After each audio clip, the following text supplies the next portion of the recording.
মৰমৰ ছাত্ৰ ছাত্ৰীসকল, আজি মই তোমালোকক দশম শ্ৰেণীৰ বিজ্ঞান পাঠ্যপুথিৰ প্ৰথম যিটো অধ্যায় ৰাসায়নিক বিক্ৰিয়া আৰু সমীকৰণ এই পাঠটোৰ বিষয়ে ততাতৈয়াকৈ এটা পাঠ যুগুত কৰি তোমালোকলৈ আগবঢ়াইছোঁ। যিহেতু স্কুল বন্ধ আছে,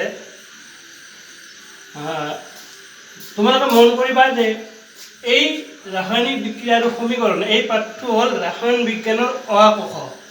যিদৰে আমি অ আ ক খ নিশিকাকৈ কোনো বানান শিকিব নোৱাৰোঁ বা কোনো লিখা পঢ়া শিকিব নোৱাৰোঁ, গতিকে ঠিক তেনেদৰে এই চেপ্টাৰটোৰ এই পাঠটিৰ গোটেইখিনি ধাৰণা তোমালোকৰ যদি নাথাকে, তেতিয়াহ'লে তোমালোকে ৰাসায়নিক বিজ্ঞানৰ যিটো পৰৱৰ্তী যিবিলাক অধ্যায় আছে এই অধ্যায়বিলাক তোমালোকে বুজি পোৱাত অসুবিধা পাবা। এতিয়া আমি পাঠটো আৰম্ভ কৰাৰ আগতে আমি নৱম শ্ৰেণীৰ কিছু কথালৈ আগবাঢ়ি যাব লাগিব।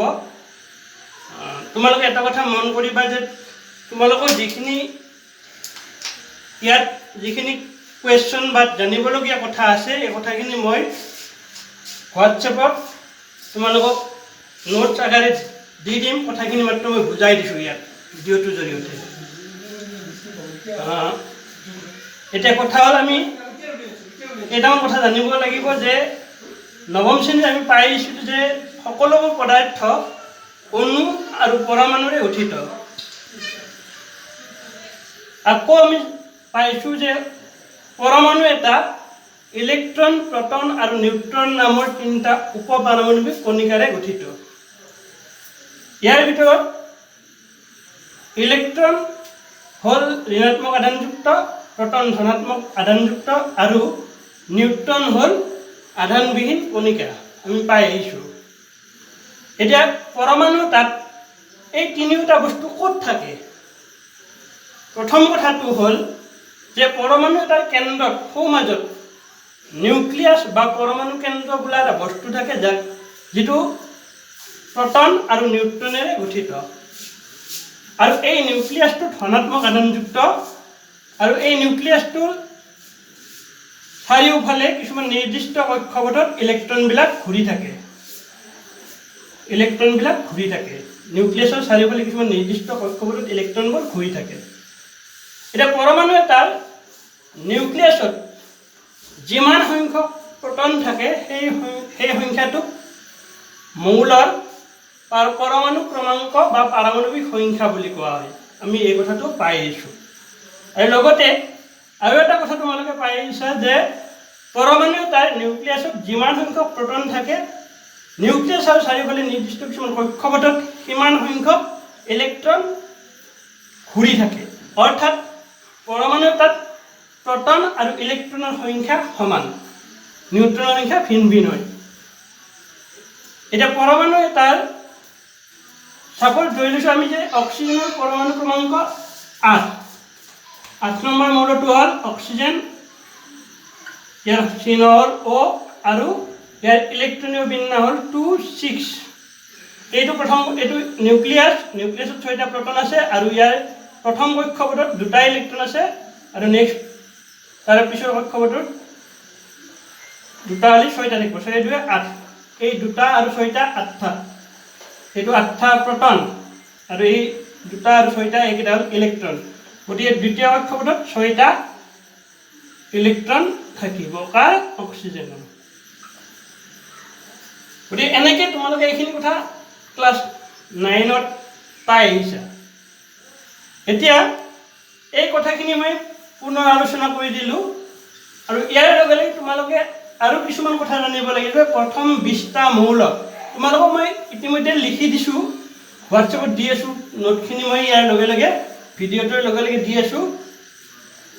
গতিকে আমি যি প্ৰথম 20টা মৌল পাইছিলোঁ, এই যে hydrogen, helium, lithium, beryllium, boron, carbon, nitrogen, oxygen, fluorine, neon, sodium, magnesium, aluminium, silicon, phosphorus, sulphur, chlorine, argon, potassium আৰু কেলছিয়াম, এই মৌলকেইটাৰ নাম, চিহ্ন আৰু যোজ্যতা এইকেইটা বস্তু তোমালোকে জানিব লাগিব। আৰু লগতে কেইটামান অতি দৰকাৰী মৌলৰ যোজ্যতা, চিহ্ন আৰু নাম এইকেইটা বস্তু মই তোমালোকক দি দিছোঁ। তোমালোকে এইকেইটা মনত ৰাখিবা। লগতে কেইটামান মূলক দিয়া আছে, যে মূলককেইটা মূলক কাক কয় যে মূলক হ'ল এনেকুৱা কিছুমান বস্তু যে দুটা বা ততোধিক পৰমাণু মৌলৰ পৰমাণু লগ লাগি এটা পৰমাণুৰ দৰে যদি আচৰণ কৰে অৰ্থাৎ ৰাসায়নিক বিক্ৰিয়াত অংশগ্ৰহণ কৰে জড়িততা দেখুৱায় তেতিয়া তাক আমি মূলক বুলি কওঁ যেনে হাইড্ৰজেন আৰু অক্সিজেন লগ লাগি OH মূলক গঠন হৈছে আৰু OH মূলকৰ অক্সিজেনৰ যোজতা 2 গতিকে এটা যোজতা খালী আছে গতিকে OH-ৰ যোজ্যতা হ'ল 1 ঠিক আছে সালফেট মূলক আছে SO4 এইটো সালফেট মূলক SO4-ৰ যোজ্যতা হ'ল 2 এনেকৈ কেইটামান মূলক তোমালোকক দি দিছোঁ মই তোমালোকক যিকেইটা লাগে বুলি মই ভাবোঁ বা যিকেইটা তোমালোকৰ দৰকাৰী সেইকেইটা মূলকো দি থৈছোঁ তোমালোকক সেইকেইটা তোমালোকে মনত ৰাখিবা এতিয়া কথা হ'ল এইখিনি মনত ৰখাৰ পিছত তোমালোকৰ কাম হ'ল যে তোমালোকৰ অনুশীলনীৰ কিছুমান নাম আছে যেনে বেৰিয়াম সালফেট এই সংকেতটো তোমালোকে কেনেকৈ লিখিবা প্ৰথম কথা হ'ল বেৰিয়াম মানে হ'ল BA আৰু সালফেট মানে হ'ল SO4 এতিয়া বেৰিয়াম আৰু সালফেট মূলক লগ লাগি এটা বেৰিয়াম সালফেট নামৰ এটা যৌগ গঠন হৈছে এতিয়া কথা হ'ল এই সংকেত লিখা তোমালোকে পাই আহিছে নাই তথাপিতো মই একবাৰ সংক্ষেপে কথাখিনি আলোচনা কৰি দিছোঁ ধৰা হ'ল A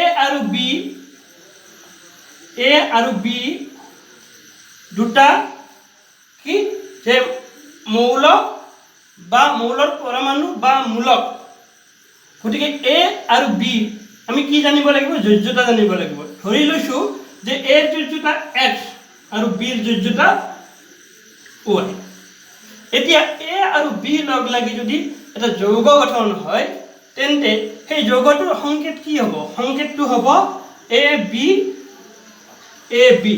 কিন্তু এটা কথা মনত ৰাখিবা যে সংকেত লিখোঁতে আমি কি কৰিব লাগিব এই যোজ্যতাটো B ৰ কাষত লিখিব লাগিব অৰ্থাৎ এই যোজ্যতা X গতিকে এইটো B ৰ কাষত X লিখিব লাগিব আৰু B ৰ যোজ্যতা হ'ল Y গতিকে B ৰ যোজ্যতাটো আমি A ৰ কাষত লিখিব লাগিব গতিকে সংকেতটো হ'ব যৌগটোৰ সংকেত হ'ব AYBX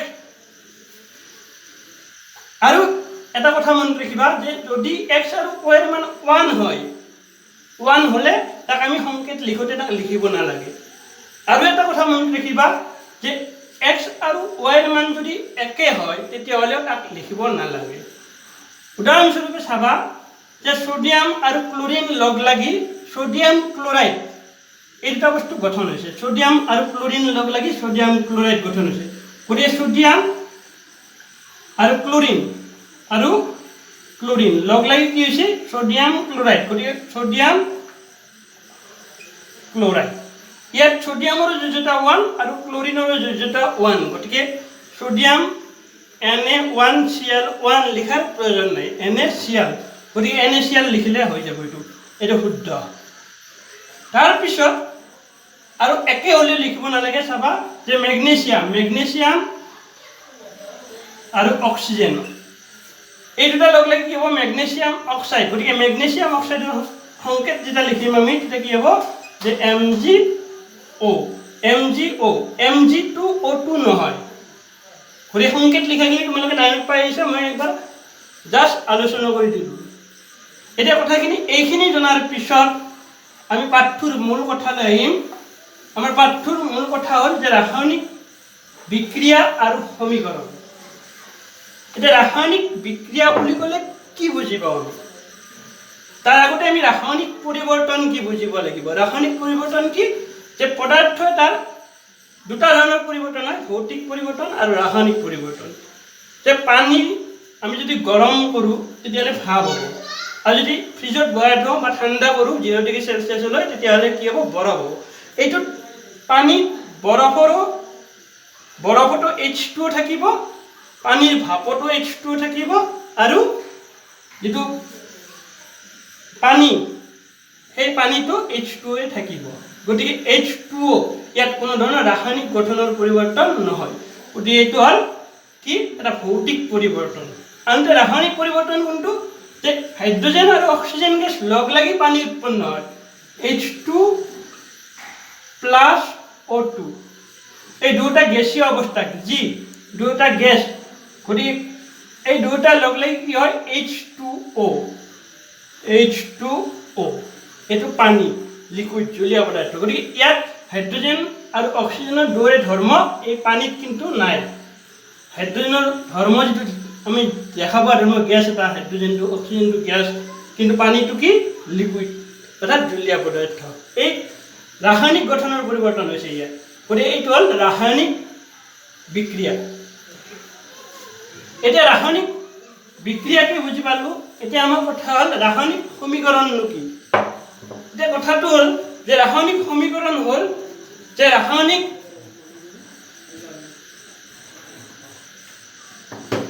রাসায়নিক পরিবর্তন এটা যদি শব্দ সংকেত নাইবা চিহ্নৰে দেখুওৱা হয় তেতিয়ালে হি হৈ পৰে ৰাসায়নিক সমীকৰণ এতিয়া ৰাসায়নিক সমীকৰণ সমূহক যদি আমি শব্দৰ দ্বাৰা প্ৰকাশ কৰো যেনে हाइड्रोजन गैस हाइड्रोजन जो ऑक्सीजन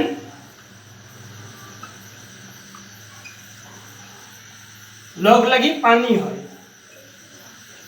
এইটো হ'ব শব্দ সমীকৰণ তাৰ পিছত আমি যদি এইটো H2 + O2 কালচিন H2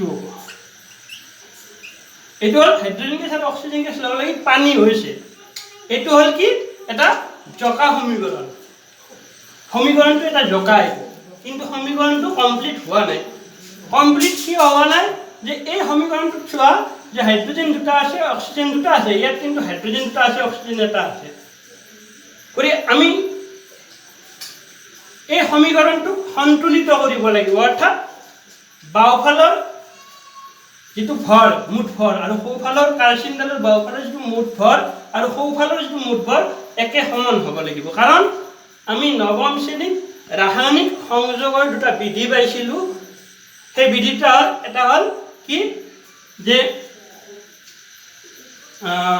এটা আছিল তোমালোকৰ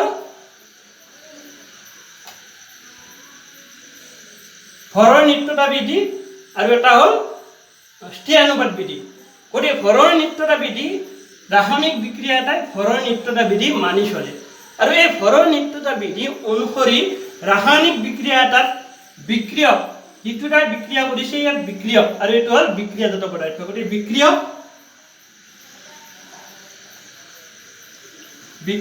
আৰু বিক্ৰিয়াজাত পদাৰ্থ বিক্ৰিয়াজাত পদাৰ্থ গতিকে বিক্ৰিয়ক আৰু বিক্ৰিয়াজাত পদাৰ্থৰ মুঠ ভৰ সমান হ'ব লাগে অৰ্থাৎ ভৰৰ নিত্যতা বিধি মানে কি আছিল যে ৰাসায়নিক বিক্ৰিয়া এটাত ভৰৰ সৃষ্টি বা বিনাশ হ'ব নোৱাৰে গতিকে ৰাসায়নিক বিক্ৰিয়াত যেটো ভৰৰ সৃষ্টি বা বিনাশ হ'ব নোৱাৰে গতিকে ইয়াত অক্সিজেন দুটা আছে ইয়াত এটা আছে গতিকে এইটো দুটা কৰিবলৈ কি হ'ব লাগিব আমি ইয়াত লিখিব নোৱাৰো ইয়াত লিখিলে তো হাইড্ৰোজেন পেৰক্সাইড হৈ যাব H2O2 গতিকে ইয়াত আমি ক'ত লিখিম যে সংকেত এটাই হৈ থাকিব ইয়াত আগত লিখিব লাগিব H2O গতিকে দুটা অক্সিজেন ইয়াত হাইড্ৰোজেন কিমান হ'ল এতিয়া 4টা হ'ল গতিকে ইয়াত 4টা হাইড্ৰোজেন কৰিবলৈ আমি ইয়াত 2 এটা দিব লাগিব গতিকে এইটো হ'ল সন্তুলিত ৰাসায়নিক সমীকৰণ এই তোমালোকৰ হাইস্কুল শিক্ষান্ত পৰীক্ষাত প্ৰশ্ন আহে যে ৰাসায়নিক সমীকৰণ এটা কিয় সন্তুলিত কৰিব লাগে প্ৰশ্নবিলাক মই দিছো তোমালোকক এতিয়া কিয় সন্তুলিত কৰিব লাগে যে ৰাসায়নিক বিক্ৰিয়া এটাই ভৰৰ নিত্যতা বিধি মানি চলে ভৰৰ নিত্যতা বিধি অনুসৰি ৰাসায়নিক বিক্ৰিয়া এটাত বিক্ৰিয়কৰ মুঠ ভৰ আৰু বিক্ৰিয়াজাত মুঠ ভৰ সমান হয় ৰাসায়নিক বিক্ৰিয়া এটাত বিক্ৰিয়ক ভৰৰ নিত্যতা বিধি অনুসৰি বিক্ৰিয়ক আৰু বিক্ৰিয়াজাত পদাৰ্থৰ মুঠ ভৰ সমান কৰিবলৈ ৰাসায়নিক বিক্ৰিয়া এটা সন্তুলিত কৰা হয় আৰু তোমালোক আকৌ সেই প্ৰশ্নটোকে ওলোটা ধৰণে সুধে যে সন্তুলিত ৰাসায়নিক বিক্ৰিয়া কি সন্তুলিত ৰাসায়নিক বিক্ৰিয়া কি একেধৰণে লিখিব পাৰিবা যে ভৰৰ নিত্যতা বিধি অনুসৰি ৰাসায়নিক বিক্ৰিয়া এটা বিক্ৰিয়ক পদাৰ্থ আৰু বিক্ৰিয়াজাত পদাৰ্থৰ মুঠ ভৰ সমান হিচাপে লিখা সমীকৰণ এটা ৰাসায়নিক সমীকৰণ এটা সন্তুলিত ৰাসায়নিক সমীকৰণ বুলি কোৱা হয় এটা ৰাসায়নিক বিক্ৰিয়া সন্তুলিত কৰোঁতে তোমালোকে কেনেকৈ কৰিবা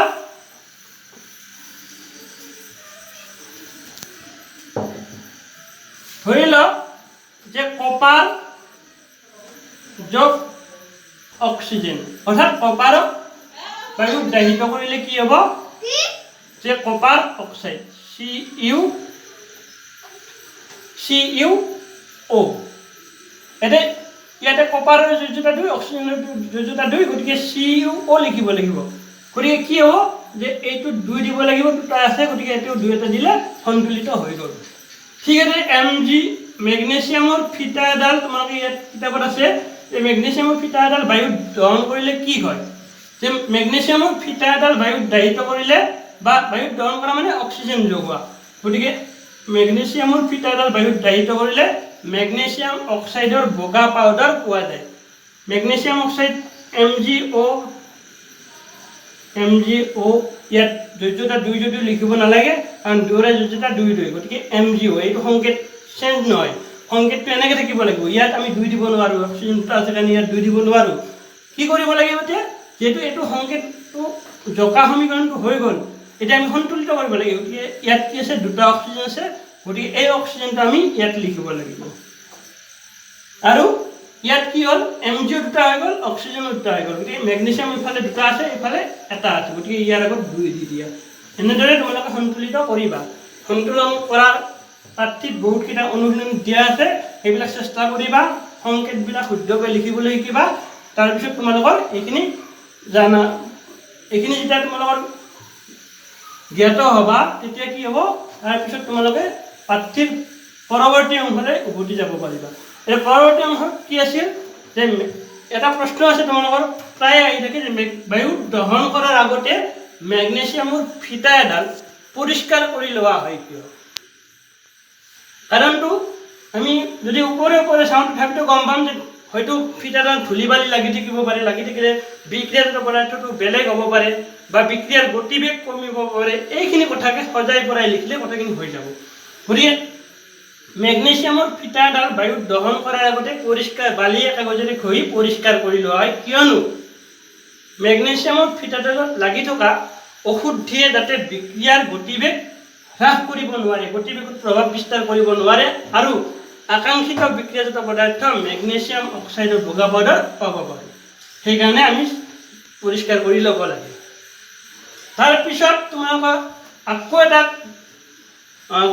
কুৱেশ্যন নহয় জানিবলগীয়া কথাখিনি হ'ল যে ৰাসায়নিক বিক্ৰিয়াৰ প্ৰকাৰসমূহ আমি ৰাসায়নিক বিক্ৰিয়াৰ বিভিন্ন প্ৰকাৰৰ ৰাসায়নিক বিক্ৰিয়া আছে সেই বিক্ৰিয়াবিলাক হ'ল যে সংযোজন বিক্ৰিয়া সংযোজন মানে শব্দটোতে তোমালোকে বুজি পাইছা যে যোগ হ'ব যে দুই বা ততোধিক বিক্ৰিয়ক পদাৰ্থ লগ লাগি যদি এটা মাত্ৰ বিক্ৰিয়াজাত পদাৰ্থ উৎপন্ন হয় তাক আমি সংযোজন বিক্ৰিয়া বুলি কোৱা হয় এতিয়া সংযোজন বিক্ৰিয়া হ'ল যে H2 plus O2 এইটো এটা সংযোজন বিক্ৰিয়া H2 plus O2 কাৰ্চিন H2O এইটো এটা সংযোজন বিক্ৰিয়া কাৰণ ইয়াত দুটা বিক্ৰিয়াজাত পদাৰ্থ লগ লাগি বিক্ৰিয়ক পদাৰ্থ লগ লাগি এটা বিক্ৰিয়াজাত পদাৰ্থ পানী উৎপন্ন হৈছে তাৰপিছত এনেকুৱা বহুত উদাহৰণ তোমালোকে পাবা কিতাপত চাই ল'বা তাৰপিছত আহিল বিয়োজন বিক্ৰিয়াটো ওলোটা অৰ্থাৎ ইয়াতে কি হ'ব যে এইটো তোমালোক সংযোজন বিক্ৰিয়াটো হৈছে 7 + 5 = 12 এনেকুৱা আৰু বিয়োজন বিক্ৰিয়াটো হ'ব 12 = 7 + 5 এনেকুৱা দেখো গতিকে কি হ'ব যে বিয়োজন বিক্ৰিয়া কাক কয় বিয়োজন বিক্ৰিয়া হ'ল যে এটা বিক্ৰিয়ক পদাৰ্থ বিভিন্ন কাৰকৰ প্ৰভাৱত একাধিক বিক্ৰিয়াজাত পদাৰ্থলৈ ভাঙি গ'লে তাক আমি বিয়োজন বিক্ৰিয়া বুলি কওঁ যেনে যদি আমি পানীৰ মাজেৰে বিদ্যুতৰ সৎ চালিত কৰোঁ অৰ্থাৎ পানীৰ বিদ্যুৎ বিশ্লেষণ কৰিলে কি হ'ব হাইড্ৰজেন গেছ আৰু অক্সিজেন গেছ উৎপন্ন হ'ব অৰ্থাৎ H2O কাৰ্চিন ওপৰত বিদ্যুৎ বুলি লিখিব লাগিব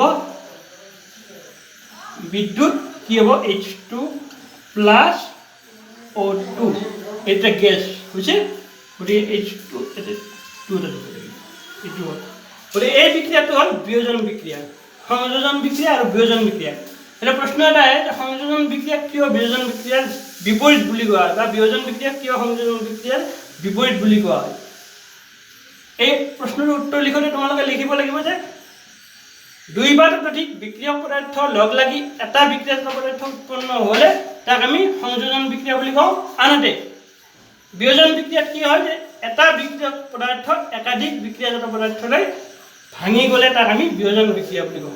গতিকে সেইকাৰণে দেখা গ'ল যে সংযোজন বিক্ৰিয়াত বিয়োজন বিক্ৰিয়াৰ বিপৰীত পৰিঘটনা সংঘটিত হয়। সেইকাৰণে সংযোজন বিক্ৰিয়া বিয়োজন বিক্ৰিয়াৰ বিপৰীত বুলি কোৱা হয়। উদাহৰণ এইটো উদাহৰণ দি পেলাই কথাখিনি বুজাই লিখিলে হ'ব। তাৰপিছত এতিয়া যে আমি বিয়োজন বিক্ৰিয়াবিলাক পালোঁ, এই বিয়োজন বিক্ৰিয়াবিলাকক কি কৰা হয় যে তাপ বিয়োজন বিক্ৰিয়া, আলোক বিয়োজন বিক্ৰিয়া, তাৰপিছত বিদ্যুৎ বিয়োজন বিক্ৰিয়া বা বিদ্যুৎ বিশ্লেষণ, এনেকৈ বিভিন্ন নামকৰণ কৰা হৈছে। সেই বিষয়ে মই তোমালোকক পাঠ্য লিখি দিছোঁ, ইয়াতে বহীটোত লিখি দিছোঁ। গতিকে চাই ল'ব, তোমালোকক দি আছোঁ এই কথাখিনি চাই ল'বা, চাই ল'লে বুজি পাবা। নেক্সট ইয়াৰ পিছত আহিল আমাৰ কি যে प्रतिस्थापन বা অপহৰণ বিক্ৰিয়া। प्रतिस्थापन বিক্ৰিয়া কাক বলে? যে प्रतिस्थापन বিক্ৰিয়া কেনেকুৱা যে प्रतिस्थापन বিক্ৰিয়াটো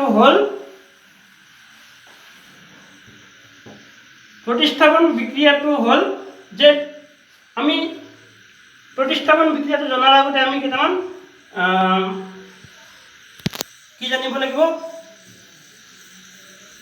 যে ধাতুৰ সক্ৰিয়তাৰ বিষয়ে তোমালোকে জানিব লাগিব। ধাতু পাঠ্যত বোধহয় 45 পেজত নে 48 পেজত আছে তোমালোকৰ সক্ৰিয়তাৰ তালিকাখন, কিতাপত চাই ল'বা। এই সক্ৰিয়তা তালিকাখন জানিব লাগিব। সক্ৰিয়তা তালিকাখন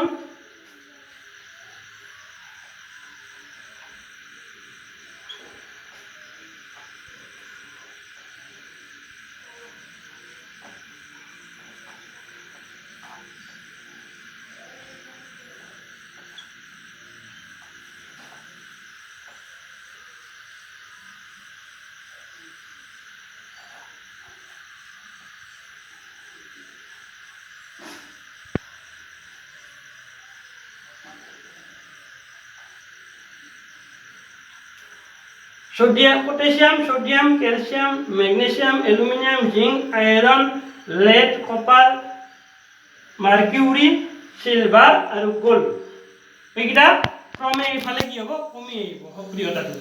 গতিকে এই সক্ৰিয়তা তালিকাখন তোমালোকে মনত ৰাখিব লাগিব।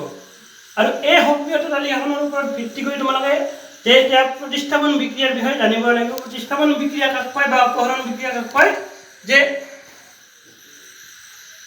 অধিক সক্ৰিয় ধাতু এটাই কম সক্ৰিয় ধাতুৰ লৱণৰ জলীয় দ্ৰৱ বা বিগলিত লৱণৰ সৈতে বিক্ৰিয়া কৰি কম সক্ৰিয় ধাতুটোক অপসাৰিত কৰে বা প্ৰতিস্থাপিত কৰে। জীৱৰ ৰাসায়নিক বিক্ৰিয়াত যে অধিক সক্ৰিয় ধাতু এটাই কম সক্ৰিয় ধাতুৰ লৱণৰ জলীয় দ্ৰৱ বা বিগলিত লৱণৰ পৰা কম সক্ৰিয় ধাতুটোক অপসাৰিত কৰে, তাই সেইবোৰ ৰাসায়নিক বিক্ৰিয়াত प्रतिस्थापन বিক্ৰিয়া বা অপহৰণ বিক্ৰিয়া বলে। গতিকে আমি যদি কপাৰ সালফেটৰ জলীয় দ্ৰৱ অৰ্থাৎ CuSO4 এইটো একিউ অৰ্থাৎ অৱস্থাৰ সমীকৰণ পাব তোমালোকে। একিউজ মানে হ'ল একুয়াছ অৰ্থাৎ জলীয় দ্ৰৱ প্লাছ কপাৰ সালফেটৰ জলীয় দ্ৰৱত যদি আমি জিংক ধাতু, জিংকটো ওপৰত আছে, গতিকে জিংকটো বেছি সক্ৰিয় Zn, এই বিক্রিয়াটো যদি ঘটিবলৈ দিওঁ তেতিয়াহ'লে কি হ'ব যে জিংক সালফেটৰ জলীয় দ্ৰৱ উৎপন্ন হ'ব, অৰ্থাৎ জিংকে সালফেটখিনি কাঢ়ি আনিব। অপহৰণ বা জমনিকৈ ক'লে তোমালোকে অপহৰণ বুলি ক'ব পাৰিবা, অৰ্থাৎ সালফেটখিনি জিংকে অধিক সক্ৰিয় কাৰণে ই অপহৰণ কৰি লৈ আহিব, অৰ্থাৎ ZnSO4 প্লাছ Cu। এইটো এটা কি এইটো একুয়াছ হ'ব অৰ্থাৎ জলীয় দ্ৰৱ হ'ব। গতিকে এই যিটো অপহৰণ কৰিলে অৰ্থাৎ অপসাৰিত কৰিছে অৰ্থাৎ প্ৰতিস্থাপিত কৰিছে, কাক প্ৰতিস্থাপিত কৰিছে? জিংকে কপাৰ সালফেটৰ পৰা সালফেটখিনি অধিক সক্ৰিয় কাৰণে জিংকটো কাঢ়ি আনিছে, কাঢ়ি আনি কি কৈছে জিংক সালফেট কৰিছে আৰু কপাৰটোক অকলশৰীয়াকৈ এৰি দিছে। গতিকে এইটো হ'ল অপহৰণ বিক্ৰিয়া। নেক্সট ইয়াৰ পিছত আমি আৰু কি পাম? আৰু এটা বিক্ৰিয়া আছে আমাৰ যে দ্বি অপহৰণ বিক্ৰিয়া। দ্বি অপহৰণ বিক্ৰিয়া কেনেকুৱা যে দ্বি অপহৰণ বিক্ৰিয়াটো আচলতে জমনিকৈ কৈছোঁ মই ছোৱালীবিলাক বা তিৰোতাবিলাক যে আছে বিয়াত তিৰোতাবিলাকে কাপোৰবিলাক যে চেঞ্জ কৰে নিজৰ ভাল কাপোৰ হ'লেও বেয়া বেলেগৰ যে ভাল এইটো অভ্যাস আছে তিৰোতাবিলাকৰ ঠিক তেনেকুৱা একে ধৰণৰ কি হয় যে কথা পাতি নহয় যে পুতুৰ কাপোৰযোৰ মোক দিবি মোৰ য'ত তই পিন্ধিবি দে ৰাতি দৰা অহাৰ আগে এই চিষ্টেমত এই বিক্ৰিয়াটো সংঘটিত হয় অৰ্থাৎ চাবা তোমালোকে যে দুটা কি কাক কাক বুলি কেনেকৈ লিখিবা যে দ্বি অপহৰণ বিক্ৰিয়া কি এতিয়া দ্বি অপহৰণ বিক্ৰিয়া হ'ল জীৱ ৰাসায়নিক বিক্ৰিয়াত বিক্ৰিয়ক পদাৰ্থসমূহৰ মাজত আয়নৰ বিনিময় হয় অৰ্থাৎ আয়নৰ সাল সলনি হয় সেইবোৰ ৰাসায়নিক বিক্ৰিয়াক আমি দ্বি অপহৰণ বিক্ৰিয়া বুলি কওঁ উদাহৰণস্বৰূপে তোমালোকে উদাহৰণটো যদি বুজি পোৱা ভালদৰে চাবা যে সোডিয়াম সালফেটৰ Na2SO4 সোডিয়াম সালফেটৰ জলীয় দ্ৰৱই বেৰিয়াম ক্লোৰাইডৰ জলীয় দ্ৰৱৰ সৈতে দুটা একোয়াছ দে দুটা জলীয় দ্ৰৱৰ সৈতে বিক্ৰিয়া কৰিলে কি হয় যে সোডিয়াম সালফেটৰ অধক্ষেপ না বেৰিয়াম সালফেটৰ অধক্ষেপ BaSO4 এটো সলিড হ'ব অৰ্থাৎ অধক্ষেপ প্লাস সোডিয়াম ক্লোৰাইডৰ জলীয় দ্ৰৱ NaCl জলীয় দ্ৰৱ উৎপন্ন হ'ব গতিকে এই বিক্ৰিয়াটো আমি সন্তুলন কৰিব লাগিব কাৰণ সন্তুলন হৈ নাই যেটো দেখা বেৰিয়াম আৰু বেৰিয়াম এটা আছে সালফেট SO4 সালফেট এটা আছে এটাও এটা আছে এতিয়া সোডিয়াম ইয়াত দুটা আছে ইয়াত দুটা আছে গতিকে ক্লোৰিনো দুটা আছে গতিকে 2NaCl লিখিলে হৈ গ'ল এটো সন্তুলন গতিকে ইয়াত চোৱা তোমালোকে যে সোডিয়ামৰ লগত থকা আয়নখিনি আছিল সালফেট আয়ন আৰু বেৰিয়ামৰ লগত থকা আয়নখিনি আছিল ক্লোৰাইড আয়ন অৰ্থাৎ সোডিয়ামে সালফেট নামৰ কাপোৰ পিন্ধি আছিল আৰু বেৰিয়ামে ক্লোৰাইড নামৰ কাপোৰ পিন্ধি আছিল দৰা অহাৰ আগে কি কৰিলে সলাই ল'লে বেৰিয়ামে সোডিয়ামৰ কাপোৰযোৰ পিন্ধি ল'লে অৰ্থাৎ বেৰিয়ামে সোডিয়ামৰ সালফেট কাপোৰ আছিল সোডিয়ামৰ সালফেট কাপোৰযোৰ পিন্ধি ল'লে আৰু সোডিয়ামে বেৰিয়ামৰ ক্লোৰাইড কাপোৰযোৰ পিন্ধি ল'লে গতিকে এইটো হ'ল আমাৰ ইয়াত বেলেগ একো হোৱা নাই মাত্ৰ আয়নৰ সাল সলনি হৈছে সালফেটখিনি বেৰিয়ামে লৈ গৈছে ক্লোৰাইডখিনি ক্লোৰাইড আয়নটো সোডিয়ামে লৈ আহিছে গতিকে এইটো হ'ল কি যে দ্বি অপহৰণ বিক্ৰিয়া গতিকে এই বিক্ৰিয়াবিলাকৰ পিছত তোমালোকে আকৌ এটা বিক্ৰিয়া পাবা সেই বিক্ৰিয়াটো হ'ল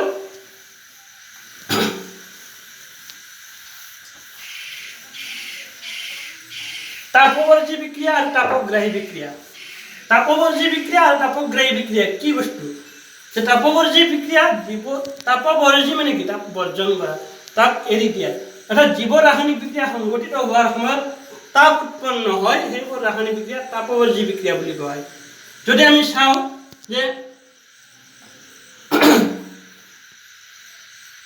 ক্যালসিয়াম অক্সাইড অৰ্থাৎ পুৰা চূন, ক্যালসিয়াম অক্সাইড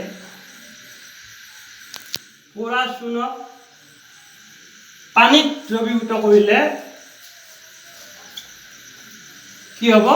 ক্যালসিয়াম হাইড্ৰক্সাইড অৰ্থাৎ শিথিলিত চূন আৰু তাপ উৎপন্ন হ'ব।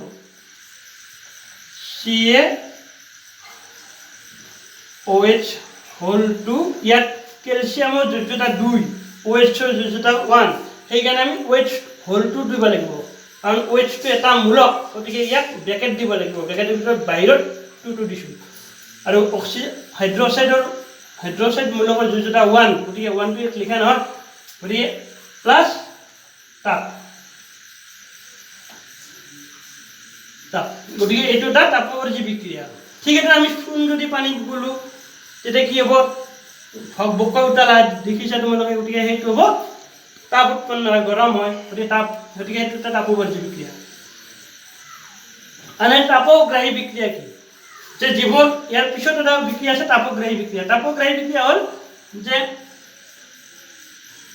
জীৱ ৰাসায়নিক বিক্ৰিয়াত তাপ শক্তি বিক্ৰিয়া সংঘটিত হোৱাৰ সময়ত তাপ শক্তি শোষিত হয়, সেইবোৰ ৰাসায়নিক বিক্ৰিয়াক তাপগ্ৰাহী বিক্ৰিয়া বুলি কোৱা হয়।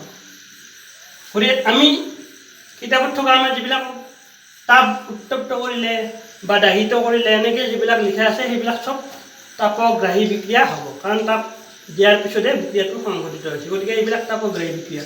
উদাহৰণস্বৰূপে তোমালোকে যে নাইট্ৰজেন গেছে বায়ুৰ অক্সিজেনৰ সৈতে বিক্ৰিয়া কৰি নাইট্ৰাছ অক্সাইড উৎপন্ন হওঁতে যথেষ্ট পৰিমাণৰ তাপ শক্তি শোষিত কৰে। এই বিক্ৰিয়াত তোমালোকে লিখিব পাৰিবা। এই বিক্ৰিয়াটোত কি হয়? তাপগ্ৰাহী বিক্ৰিয়া হ'ব। তাপগ্ৰাহী বিক্ৰিয়া এটা উদাহৰণ হ'ব। তাপগ্ৰাহী বিক্ৰিয়া বহুত আছে তোমালোকৰ কিতাপত। তাপগ্ৰাহী বিক্ৰিয়া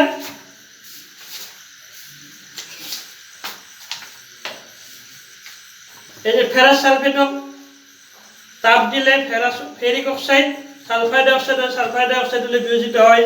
সালফাইড ডাইঅক্সাইড আৰু সালফাইড ট্ৰাইঅক্সাইডলৈ বিয়োজিত হয়।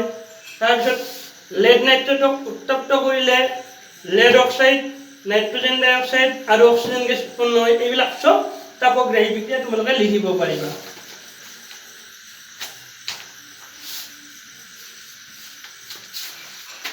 ইয়াৰ পিছত আছে তোমালোকৰ আৰু এটা বস্তু আছে তোমালোকে জাৰণ বিজাৰণ।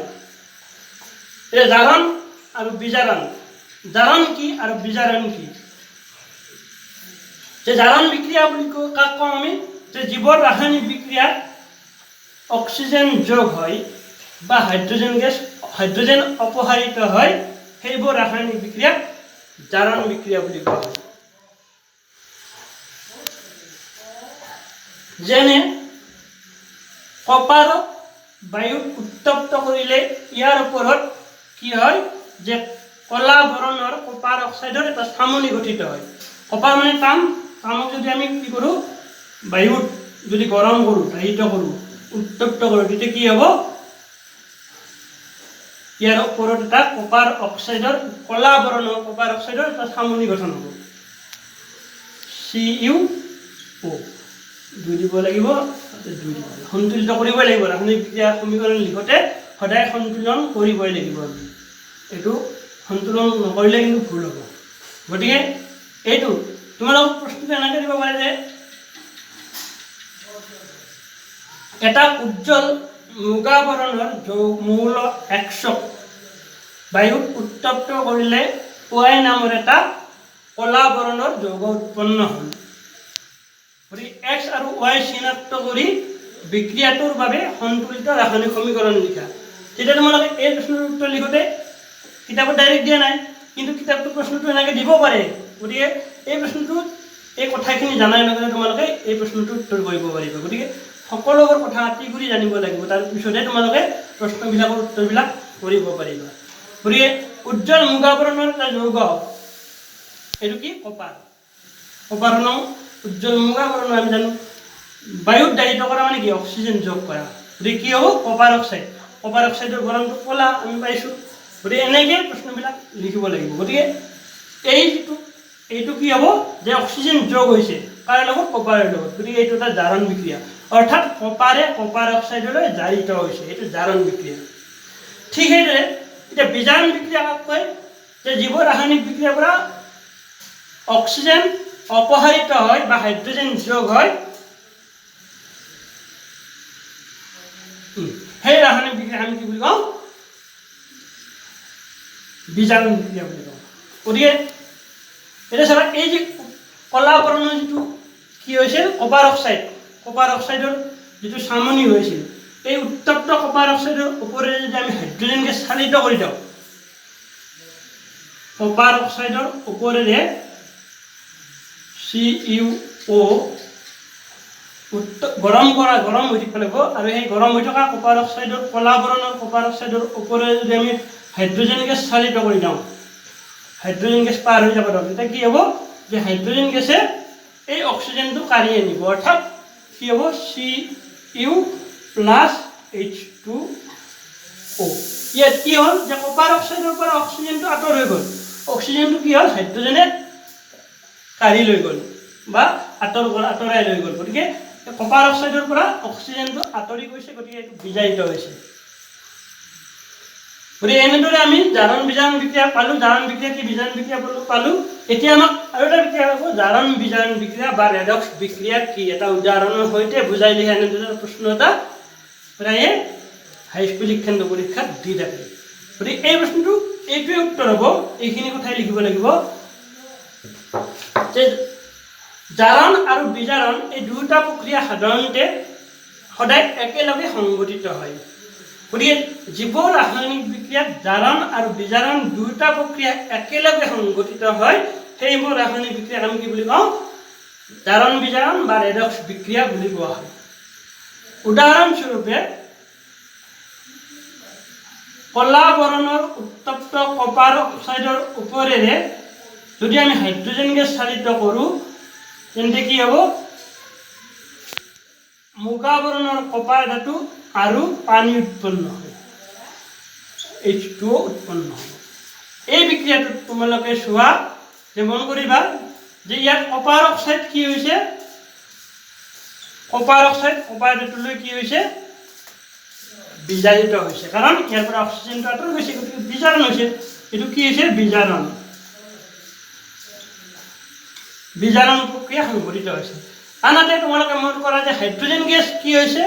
এইবাৰ পানী হৈছে, ইয়াৰ হাইড্ৰজেন গেছৰ লগত এটা অক্সিজেন যোগ হৈছে, গতিকে এইটো কি হ'ব? জাৰণ সংঘটিত হৈছে, অৰ্থাৎ জাৰণ হ'ল। এতিয়া চোৱা যে ইয়াত কপাৰ অক্সাইড কপাৰ ধাতুলৈ বিজাৰিত হৈছে আৰু হাইড্ৰজেন গেছ পানীলৈ জাৰিত হৈছে। এতিয়া কথা হ'ল এই যে কপাৰ অক্সাইড কপাৰ ধাতুলৈ বিজাৰিত হৈছে, কোনে বিজাৰণ কৰিলে? মন কৰা, কোনে বিজাৰিত কৰিলে? কি থকাৰ কাৰণে এইটো হ'ল? হাইড্ৰজেন গেছ থকাৰ কাৰণে। গতিকে হাইড্ৰজেন গেছ হ'ল ইয়াত কি? যে বিজাৰক পদাৰ্থ। আনহাতে এই হাইড্ৰজেন গেছৰ কি হৈছে?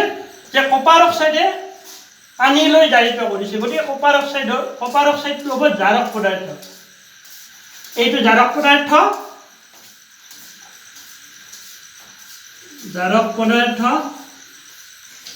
আনহাতে এইটো হ'ব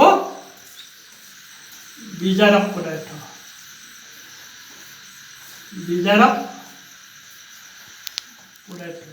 গতিকে দেখা পালোঁ, আমি কি দেখা পালোঁ? যে দেখা গ'ল যে বিক্ৰিয়াৰ শেষত জাৰক পদাৰ্থটো নিজে কি হৈছে? বিজাৰিত হৈছে, আৰু বিজাৰক পদাৰ্থটো নিজে জাৰিত হৈছে।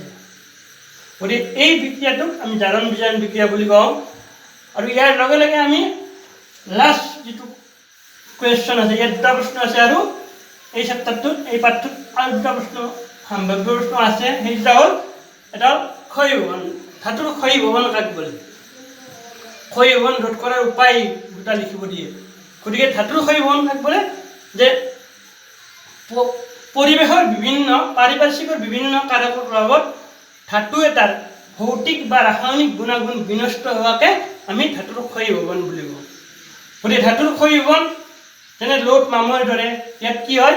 যে লোডডাল ক্ষয় হ'ব পাৰে, বা লোড যিটো মামৰটো ধৰিলে লোডডালৰ আমাৰ কি হ'ব? যে গুণাগুণটো বিনষ্ট হ'ব। গতিকে এইটো ভৌতিক বা ৰাসায়নিক দুটা পৰিৱৰ্তন সংঘটিত হ'ব পাৰে। গতিকে ইয়াক আমি কি বুলি কওঁ? ধাতুৰ ক্ষয়ীভৱন বুলি কওঁ। গতিকে ধাতুৰ ক্ষয়ীভৱন ৰোধ কৰাৰ কাৰণে আমি কি কৰোঁ? যে ধাতুৰ ওপৰত ৰঙৰ